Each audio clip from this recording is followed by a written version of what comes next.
Antarctica. Located at the bottom of the world, this is one of the last frontiers on Earth. As inhospitable as it seems, this is a place of startling wonders, panoramic vistas, and... Hey, what are you doing here? It's me, Lil Peanut. After I saw how good penguins can dance, I came here to Antarctica to try to meet them and learn some of their moves. Wait a second. Your voice sounds familiar. Yeah, I played the penguin named Adelie in Empathy too. I tell you what, it's cold. Well, this is the coldest place on Earth. The lowest recorded temperature was 129 degrees below zero. Are you a scientist or something? Me, a scientist? Actually, I'm just the narrator. This is our documentary, Helping Penguins and Pals. So, if you wanted to learn about penguins, you're in the right place. That's cool. But speaking of cool, why is it so cold? Because it's the South Pole. It's so far south that it gets less sunlight than most other places on Earth. But if it's so cold, how can the animals survive? And I thought winter was bad where I come from. That's a great question. There are many amazing animals that live here. And each one has its own way of staying warm, raising their families, and taking care of their young. Let me help you. Where are the penguins? Will I get to meet them? Please, please. Of course. Penguins are very social and like to hang out in big groups where they lay their eggs and raise their young. There are several types of penguins that live in Antarctica. Hey, they look like Atticus, Bo, Eric, and his dad Mumble. That's right, Little Peanut. These are emperor penguins. To get a closer look, why don't we visit some friends of mine? They know a lot about these birds. Hi, Little Peanut. Well, an emperor penguin looks like it's always dressed for a dinner party. They have white bellies, black heads, black backs, and black wings. What distinguishes an emperor penguin, however, from all the other penguins is its size. These are some really big penguins. They can grow to be up to 4 feet tall. That's pretty tall, and weigh as much as 88 pounds. Fly, Daddy, fly! Emperor penguins cannot fly, even though they have something that looks like wings. These wings, however, become very, very important when they're swimming in the ocean. And in fact, they act a lot like flippers. The food source for emperor penguins is in the ocean, so they'll swim around and they'll look for things like fish, squid, and even krill. Emperor penguins do mate for life. However, to find that mate, they participate in a very elaborate courtship dance. And every winter, they come back and they find the very same mate. Once a female emperor penguin has laid an egg, she gives that egg to the male, and then she leaves. In fact, all the females leave. They go on an extended hunting expedition that can last as long as 2 months. While the females are away, the males are taking care of the egg, and they keep it warm with a brood pouch. This brood pouch is a flap of skin that's covered in feathers, and it drapes over that egg. This keeps the egg nice and toasty at about 95 degrees. Emperor penguin chicks are very vulnerable to the elements of Antarctica. In order for them to survive, they will sit on their parents' feet until they develop those feathers that can protect them from the icy cold Antarctica wind.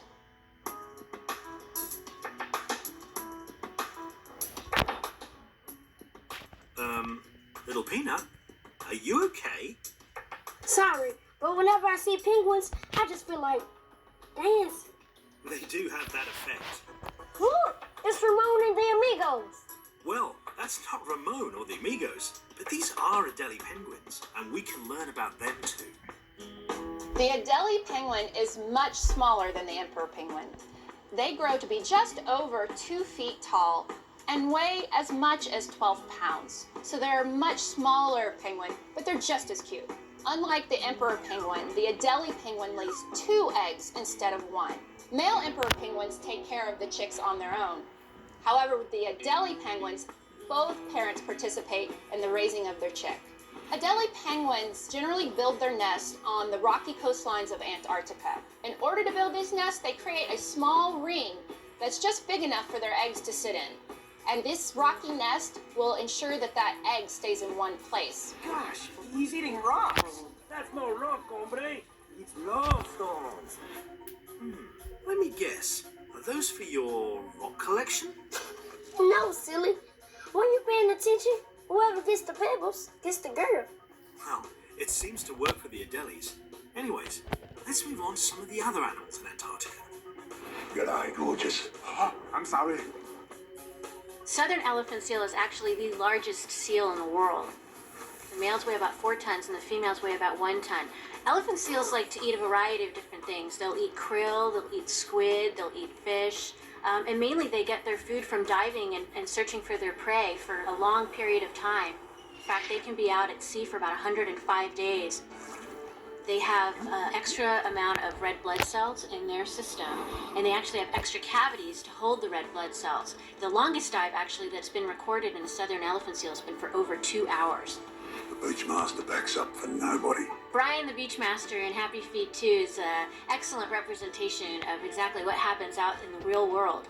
You'll have this alpha male dominating the beach. He typically stands his ground and holds that area, and you'll see a lot of yelling and bumping of chests, and eventually sometimes they get to fighting, and the alpha male usually wins, and he's been called the Beachmaster, and he's got to defend his territory. What are you looking at? What are you looking at? Don't know, but it sure is ugly. I know this one. You're an elephant seal. That's right. Say hello to the new Beachmaster. I don't back up for anybody. Okay, Peanut. You're the Beachmaster. But I hope no other elephant seals come along to challenge you. And while we're on the topic of large animals, let's take a look at whales. Hi, little Peanut. Although blue whales might seem like a fish, they actually are in fact a mammal, just like humans. Blue whales are the biggest animal in the world, and the biggest one ever recorded was about 108 feet long. That's about the size of 3 school buses. So it can weigh over 330,000 pounds, which is a really big animal. So this is all we are. Lunch. Blue whales love to eat krill. They can eat up to 40 million of those a day. And every time they go to feed, they open up their mouths, swallow up a bunch of krill and water, and then they push the water out of their mouth, and then they can swallow all of that krill. And every time they gulp up krill and water together, that's about 17,000 gallons, which would be enough to fill a school bus. Hey, I almost forgot about the krill. They're those tiny creatures. Sure, the krill are very, very small, but don't judge them by their size. Hey, look at me. I'm small, but I'm still cool. That's right, many of the animals in Antarctica depend on the krill. Let's zoom in for a closer look. Krill is really important in the food chain. They're what we're called our keystone species, which means that they help keep everything working down there in Antarctica. The type that the blue whales eat are usually between 1 and 2 inches. Come on, less thinking, more swarming. I'm sick of swarming. We've been swarming all our lives. When there's a lot of krill packed very tightly together, that's actually a defense mechanism. They're doing that because they're trying to confuse animals that are trying to eat them. And if there's another animal kind of far away and they see this big shadow, they might think it's a really big animal and stay away. And that's why the krill try and make themselves look bigger than just one little individual animal that's really easy to eat. Okay, Peanut. What is it this time? You thought I was going to imitate a krill, didn't you? You're wrong. I got this under control. So now you see, big or small, everybody here is important and special, and they all deserve food, shelter, and a safe place to raise their young. But in the future, there is much uncertainty, and plenty of things we humans should keep our eyes on. Right, Jerry? Hi, Peanut. One of the problems we have with global climate change is greenhouse gases. Greenhouse gases are gases in the atmosphere that keep the earth nice and warm for humans and for other animals. The trouble is when you get too many of these, things can get too hot. And what we're concerned about is that we are adding too many of these as a result of burning of fossil fuels. Fossil fuels are coal, oil, and natural gas. Our Earth's climate has been warming now for quite some time. And with global climate change, the poles warm the first and the fastest. That's particularly true of the Arctic, but also in the Antarctic. And in Happy Feet 2, the three penguin species that are there are the emperors, the Adelie, and the rockhoppers. And we have seen significant declines in the populations of all three of those. These are the bad times. Yeah, our food chain gone loco. The problems have been the loss of habitat, particularly the melting of the marginal ice, the ice around the continent that they use as their breeding areas, and also the loss of food.